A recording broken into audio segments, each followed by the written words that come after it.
No one can live without a routine. You just forget that. If you guys don't have a routine, I would recommend, like, you get one going, because you cannot be mentally healthy without a routine. You need to pick a time to get up. Whatever time you want, but pick one and stick to it, because otherwise you dysregulate your circadian rhythms and they regulate your mood. Plan a life you'd like to have. And you do that partly by referring to social norms. That's more or less rescuing your father from the belly of the whale. But the other way you do that is by having a little conversation with yourself about, as if you don't really know who you are, because you know what you're like. You won't do what you're told. You won't do what you tell yourself to do. You must have noticed that. My experience is with people that we're probably running at about 51% of our capacity. I mean, you can think about this yourselves. I often ask undergraduates how many hours a day you waste, or how many hours a week you waste. And the classic answer is something like 4 to 6 hours a day. You know, inefficient studying, watching things on YouTube that not only do you not want to watch, that you don't even care about, that make you feel horrible about watching after you're done. That's probably 4 hours right there. You know, you think, well, that's 25 hours a week, it's 100 hours a month, that's 2.5 full work weeks, it's half a year of work weeks per year. And if your time is worth $20 an hour, which is a radical underestimate, it's probably more like 50 if you think about it in terms of deferred wages. If you're wasting 20 hours a week, you're wasting $50,000 a year. And you are doing that right now. And it's because you're young, wasting $50,000 a year is a way bigger catastrophe than it would be for me to waste it, because I'm not going to last nearly as long. And so if your life isn't everything it could be, you could ask yourself, well, what would happen if you just stopped wasting the opportunities that are in front of you? You'd be, who knows how much more efficient? 10 times more efficient, 20 times more efficient. That's the Pareto distribution. You have no idea how efficient people get. It's off the charts. Make it a schedule and stick to it. Okay, so what's the rule with the schedule? It's not a bloody prison. That's the first thing that people do wrong. They say, well, I don't like to follow a schedule. It's like, well, what kind of schedule are you setting up? Well, I have to do this, then I have to do this, then I have to do this, you know, and then I just go play video games, because who wants to do all these things that I have to do? It's like, wrong. Set the schedule up so that you have the day you want. That's the trick. It's like, okay, I've got tomorrow.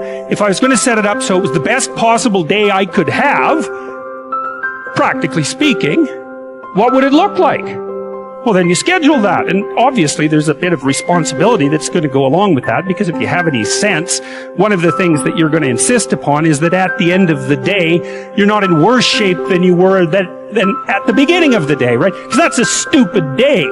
If you have a bunch of those in a row, you just dig yourself a hole and then you bury yourself in it. It's like, sorry, that's just not a good strategy.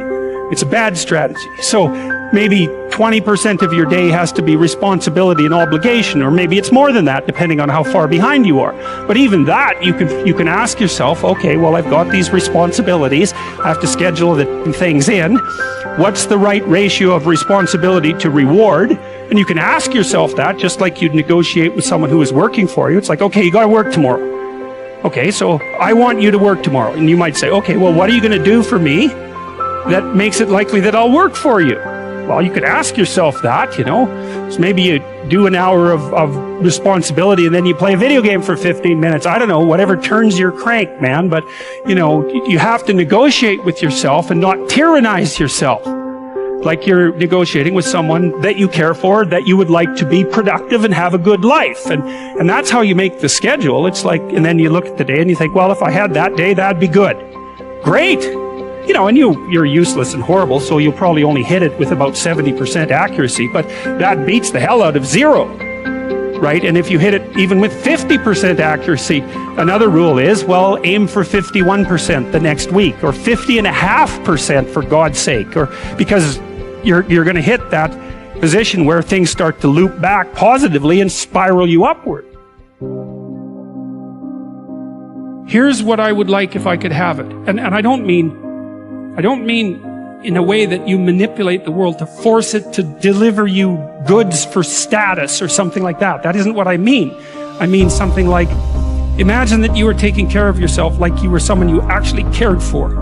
And then you thought, okay, I'm caring for this person. I would like things to go as well for them as possible. What would their life have to be like in order for that to be the case? Well, people don't do that. They don't sit down and think, all right, let's figure it out. You've got a life that's hard, obviously. It's like 3 years from now, you can have what you need. You got to be careful about it. You can't have everything. You can have what would be good for you, but you have to figure out what it is, and then you have to aim at it. Best thing you can do is teach people to write, because there's no difference between that and thinking. And one of the things that just blows me away about universities is that no one ever tells students why they should write something. It's like, well, you have to do this assignment. Well, why are you writing? Well, you need the grade. It's like, no. You need to learn to think, because thinking makes you act effectively in the world. Thinking makes you win the battles you undertake, and those could be battles for good things. If you can think and speak and write, you are absolutely deadly. Nothing can get in your way. So that's why you learn to write. It's like, and I can't believe that people aren't just told that. It's like, it's the most powerful weapon you can possibly provide someone with. And I mean, I know lots of people who've been staggeringly successful and watched them throughout my life. I mean, those people, you don't want to have an argument with them. They'll just slash you into pieces. And not in a malevolent way. It's like, if you're going to make your point and they're going to make their point, you better have your points organized, because otherwise you are going to look like and be an absolute idiot. You are not going to get anywhere. And if you can formulate your arguments coherently and make a presentation, if you can speak to people, if you can lay out a proposal, God, people give you money, they give you opportunities, you have influence.